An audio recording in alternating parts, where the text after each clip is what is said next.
प्रश्नावली 10.2 का question number 12। 4 centimetre त्रिज्या वाले एक वृत्त के परिगत एक त्रिभुज ABC इस प्रकार खींचा गया है कि रेखाखंड BD और DC, जिनमें स्पर्श बिंदु D द्वारा BC विभाजित है, की लंबाइयाँ क्रमशः 8 सेंटीमीटर और 6 सेंटीमीटर है। भुजाएं AB और AC ज्ञात कीजिए। तो सबसे पहले आप एक चित्र में ध्यान से देखें।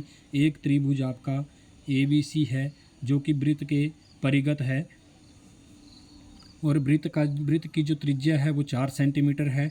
और यहाँ से ये भी बताया कि जो D बिंदु, जो स्पर्श बिंदु BC का है, वो BC को विभाजित कर रहा है और BD की लंबाई 8 सेंटीमीटर है और CD की लंबाई 6 सेंटीमीटर है। और आपसे ये पूछा गया है कि AB और AC की भुजा ज्ञात कीजिए। तो सबसे पहले हम क्या काम करेंगे, मान के चलते हैं। माना वृत्त जो हमारे पास है, ये जो वृत्त है, मैंने एक डायग्राम यहाँ पे बना के रखी हुई है, आप इस डायग्राम को बना लें। सबसे पहले हमारे पास जो एक वृत्त दिया हुआ है जिसमें D जो स्पर्श बिंदु BC का था, तो यहाँ AB में भी E एक स्पर्श बिंदु है और AC का भी F जो है वो एक स्पर्श बिंदु है। तो सबसे पहले हम ये मान के चलेंगे कि ये जो AB है और AC है, माना वृत्त AB और AC को क्रम से E और F पर स्पर्श करता है। ये आप लाइन ज़रूर लिख लें, माना। और उसके बाद हम ये भी मानेंगे कि माना AF की लंबाई x है। त्रिभुज ABC में जब आप त्रिभुज ABC को ध्यान से देखेंगे तो इसमें आपको एक चीज़ देखने को मिलेगी कि अगर CD 6 सेंटीमीटर है तो हमारा CF भी 6 सेंटीमीटर रहेगा। क्योंकि बिंदु C से वृत्त पर खींची गई स्पर्श रेखाएं एक CF और एक CD, इनकी लंबाइयां आपस में बराबर होती हैं। उसके बाद BE B से E और BD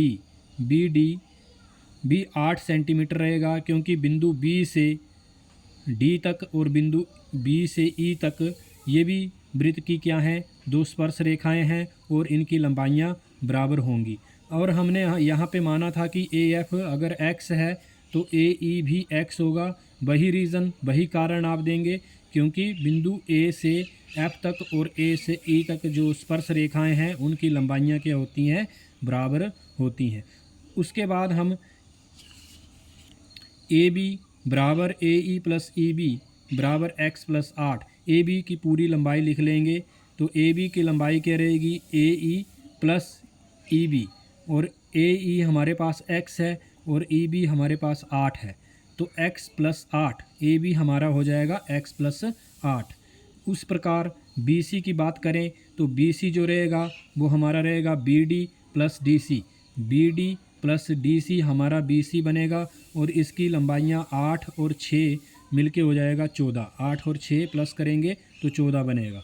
इसी प्रकार हम CA की बात करेंगे तो CA रहेगा CF प्लस FA, और CA की लंबाई 6 सेंटीमीटर है और FA की लंबाई x है, तो इन दोनों को जोड़ के हो जाएगा 6 प्लस x। अब हम क्या करेंगे, इस त्रिभुज को अगर हमने इसमें AB और AC को ज्ञात करना है तो सबसे पहले हम इस त्रिभुज के क्षेत्रफल, हीरोन सूत्र लगा के इस त्रिभुज का क्षेत्रफल निकालेंगे। तो हीरोन सूत्र लगाने के लिए हमारे पास तीनों भुजाओं की लंबाइयां हमारे पास दी गई हैं। तो S हमें पता है कि हीरोन सूत्र लगाने के लिए हम सबसे पहले क्या निकालते हैं, S निकालते हैं। और S क्या होता है, तीनों भुजाओं का परिमाप और उसको 2 से भाग करना। तो तीनों भुजाओं का जो माप है वो हम यहाँ पे टोटल करेंगे, AB plus BC plus CA बटे 2।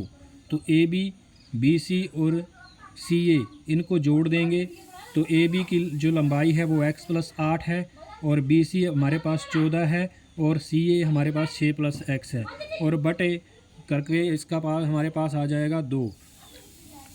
हम यहाँ पर S निकाल लेंगे। S निकाल के x और x मिलके हो जाएगा 2x, 14 और 8 22 और 6 हमारे पास हो जाएगा 28, और पूरा बटा करके 2 लिखेंगे। और 2 यहाँ हम ऊपर से कॉमन निकाल लेंगे। जब 2 कॉमन आ जाएगा तो अंदर बचेगा x प्लस 14। 2 को 14 से गुणा करेंगे तो 28 ही मिलेगा। ठीक। ठीक है। तो हम यहाँ से एक 2 कॉमन निकाल लिया, इन दोनों में से 2 कॉमन निकाला। अब नीचे जो 2 है उस 2 में से इस 2 को हम काट देंगे और हमारे पास जो अर्ध परिमाप s है वो हमारे पास x + 14 आ जाएगा। फिर हम हीरोन सूत्र से त्रिभुज ABC का क्षेत्रफल, जिसका फार्मूला हमें पहले भी हमने पढ़ा है, 9th क्लास में पढ़ा है, वो उसका फार्मूला होता है वर्गमूल s -a, s -b और s -c। तो हम यहाँ पर s जो हमने निकाला है इसको भर देंगे x + 14 और s फिर से हमने x + 14 भरा और a किसी एक को a मान लेंगे। तो हमने यहाँ से अगर 14 ये भर दिया, a हमने इसको मान लिया 14 को।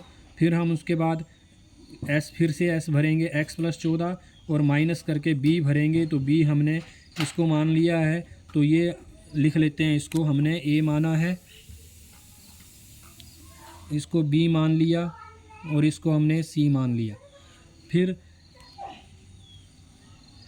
यहाँ पर हमने s - a भी भर दिया, s - b। जब हमने -b भरा है तो b जो है वो x + 8 है, तो b इसके साथ भी माइनस हो जाएगा और इसके साथ भी माइनस हो जाएगा, क्योंकि जब हम माइनस करेंगे तो ये माइनस से गुणा करके दोनों की जो टर्म है वो प्लस के बजाय माइनस हो जाएगी। इसी प्रकार जब हम c भरेंगे तो s - c जब भरेंगे तो s की वैल्यू x + 14 है और -x - 6 हो जाएगा। यहाँ उसके बाद x + 14 और 14 में से ये 14 कट जाएगा तो यहाँ 0 हो जाएगा, मतलब कट के 0, और यहाँ x बचेगा और x से x कटेगा और यहाँ से 14 में से 8 चले जाएंगे तो 6 बचेंगे और x में से x चला जाएगा तो 14 से 6 जब काटेंगे तो हमारे पास 8 बचेगा और ये पूरा वर्गमूल के अंदर रहेगा। उसी प्रकार जब हम बात करेंगे तो ये सारा गुणनफल में रहता है, हम यहाँ इसको गुणा करेंगे तो 8 × 6 = 48 x और ये x + 14 ब्रैकेट में रखकर इसको ऐसे ही रखेंगे और वर्गमूल लगा देंगे। जब आप 48 के गुणनखंड करेंगे तो हमारे पास आता है 4 × 16, 16 × 48, तो 4 2 बार आ रहा है तो वो 4 1 जो वो बार आ जाएगा वर्गमूल से, अंदर बचेगा 3, 48 का 3 यहाँ बचेगा, क्योंकि 4 × 16 और 16 × 48 होते हैं, तो 16 × 48 3 सिंगल है तो 3 अंदर ही रहेगा, लेकिन 4 2 बार आ रहा है तो 4 उसमें से एक 4 हम बाहर ले लेंगे, वर्गमूल से बाहर आ जाएगा और बाकी जो संख्या है उसको हम वर्गमूल के अंदर रखेंगे और यही हमारा त्रिभुज का ABC का क्षेत्रफल रहेगा। जब हमने इस पूरे त्रिभुज का क्षेत्रफल निकाल लिया, उसके बाद हम इस त्रिभुज के क्षेत्रफल को 3 पोर्शंस में भाग करेंगे और उनका भी अलग अलग से हम त्रिभुज का क्षेत्रफल निकालेंगे, क्योंकि इस जब AB और AC निकालने के लिए हमें ये प्रक्रिया करनी पड़ेगी। तो हम क्या काम करेंगे, सबसे पहले तो हमने हीरोन सूत्र लगा के इस पूरे का क्षेत्रफल निकाला और अब हम इस त्रिभुज के 3 टुकड़े करेंगे। एक टुकड़ा ये वाला इस तरह से और एक टुकड़ा ये वाला और एक टुकड़ा ये। जब ये तीनों टुकड़े मिलेंगे तो हमें फिर से इस पूरे का ही क्या मिल जाएगा, क्षेत्रफल, लेकिन हम इन तीनों का क्षेत्रफल अलग अलग करके निकालेंगे। जब इन तीनों का जोड़ करेंगे तो वो हमें पूरे का क्षेत्रफल मिलेगा। तो हम सबसे पहले इसको अलग से कर लेते हैं। तो सबसे पहले हम किसी एक का निकालते हैं, त्रिभुज OBC का क्षेत्रफल। OBC का क्षेत्रफल फार्मूले से करेंगे, सूत्र लगा के करेंगे, 1/2 गुणा आधार गुणा ऊंचाई वाला फार्मूला लगाएंगे।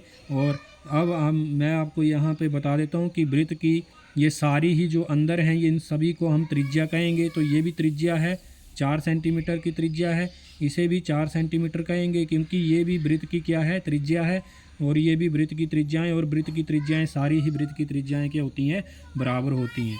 तो हमें देखो हमारे पास जब हम OBC के लिए काम करेंगे, त्रिभुज OBC, इसके लिए जब हम काम करेंगे यहाँ से यहाँ तक, इसके लिए जब हम काम करेंगे त्रिभुज OBC का क्षेत्रफल, तो उसमें जो हमारे पास रहेगा इस पूरी भुजा, मतलब ये पूरा आधार बनेगा और इसको हम ऊंचाई मान के चलेंगे। तो इसमें 8 और 6 14, इसकी जो पूरी BC की जो लंबाई है वो है 14 और हमारे पास जो ऊंचाई है वो 4 है। तो हमने यहाँ पर लिख लिया है त्रिभुज OBC का क्षेत्रफल बराबर आधा गुणा OD गुणा BC। OD चित्र में देखो, OD और BC, तो हमने यहाँ पे भर दिया 1/2 गुणा 4 गुणा 14, और 14 को जब हम 2 से भाग करेंगे, 2 सत्ते होते हैं 14, और 4 गुणा 7 मिलके हो गया 28 सेंटीमीटर स्क्वायर। इसी प्रकार हम एक बार हमने इसका कर लिया त्रिभुज का क्षेत्रफल। अब हम करेंगे ओ सी ए का जब हम क्षेत्रफल करेंगे तो इसमें ऊंचाई आपकी 4 रहेगी और लंबाई आपकी x + 6 होगी। ए सी की जो आधार है वो आपका x + 6 रहेगा। तो हमने इसमें फिर से वही फार्मूला लगा दिया, 1/2 गुणा आधार गुणा ऊंचाई। आधार आपका ए सी है और ऊंचाई आपकी ओ एफ है। 1/2 गुणा ओ एफ आपका 4 भर दिया, और ये x + 6 मतलब 6 + x रख दिया। 2 से हम 4 को काटेंगे तो 2 दूने 4 हो जाएंगे। फिर हम इस 2 से इसको गुणा करेंगे, 2 × 6 = 12 और 2x, तो 12 + 2x, इसका भी क्षेत्रफल हमने निकाल लिया।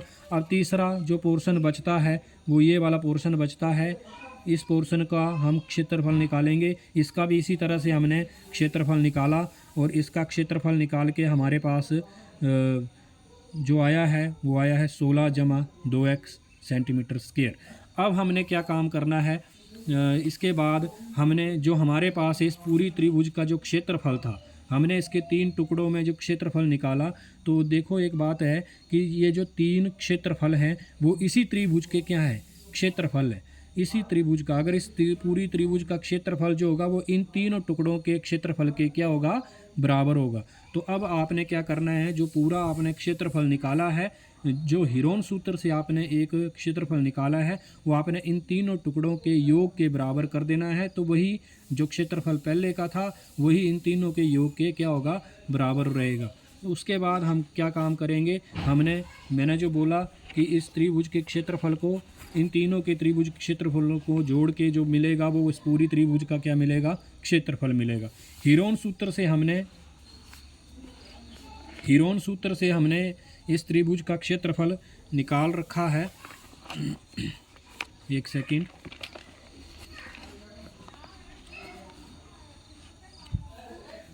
अब शायद आपको ये पूरा दिख रहा होगा स्क्रीन पे। त्रिभुज ABC का जो क्षेत्रफल है वो आपका हीरोन सूत्र से हमने निकाला था पीछे, वो हमने यहाँ भर दिया सेंटीमीटर स्क्वायर करके, और इन सभी का OBC का क्षेत्रफल भी रख दिया, प्लस OCA का भी क्षेत्रफल रख दिया, और OAB का भी हमने यहाँ पे क्षेत्रफल भर दिया। और ये क्षेत्रफल जो होता है हमेशा सेंटीमीटर वर्ग में आता है, तो सेंटीमीटर वर्ग दोनों तरफ है, इन दोनों को हम काट देंगे। उसके बाद यहाँ से थोड़ी कैलकुलेशन की गई, 28, 12 और 16 को जब जोड़ेंगे तो 56 बनेगा, जमा 4x हो जाएगा, 2x और 2x 4x हो जाएगा। ये वैसे का वैसा ही लिखा। उसके बाद यहाँ वैसे के वैसे रहने दिया, और यहाँ 4 जब कॉमन निकालेंगे तो 14 चौके होता है 56, और 4 यहाँ से भी कॉमन बाहर आ गया है। फिर ये 4 जो है दोनों तरफ 4 है, 4 से हम 4 को काट देंगे। फिर हम दोनों तरफ क्या करेंगे, वर्ग करेंगे।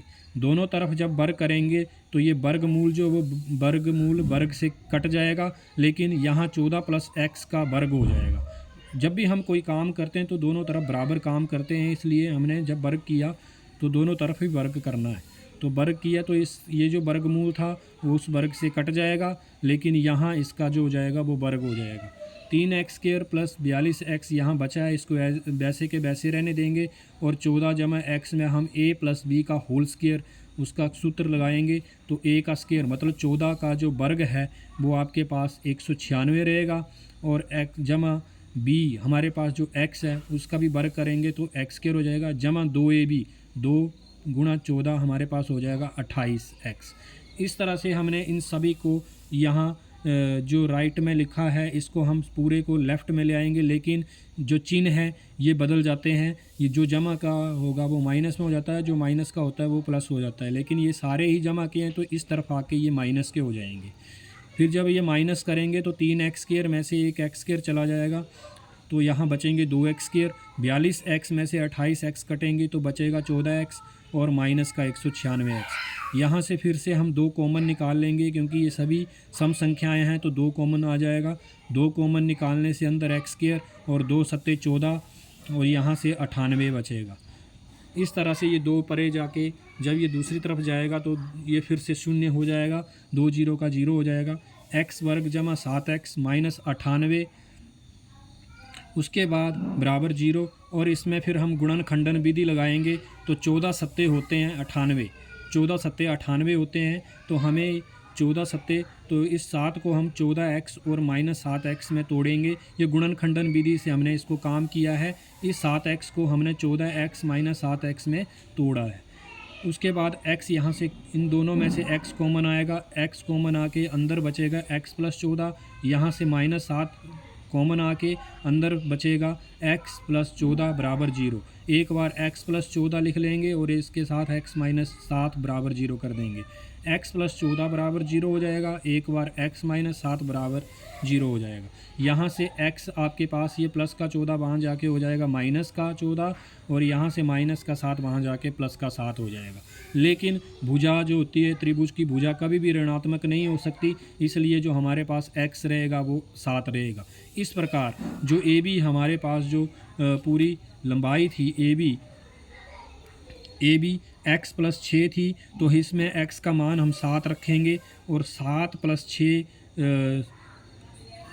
+ 6 हमारे पास हो जाएगा, सॉरी यहाँ है AB हमारे पास जो है वो x + 8 है। तो हमने इसमें x की जगह 7 रखेंगे और 7 और 8 मिलके हो जाएगा 15 सेंटीमीटर। और AC की लंबाई जो वो x + 6 है, तो x की जगह हम 7 रखेंगे तो 7 और 6 मिलके हो जाएगा 13 सेंटीमीटर। इस प्रकार हम AB और AC को ज्ञात करेंगे। तो इसको एक बार आप ध्यान से फिर से वीडियो सुन लें और अच्छे से समझ लें। धन्यवाद।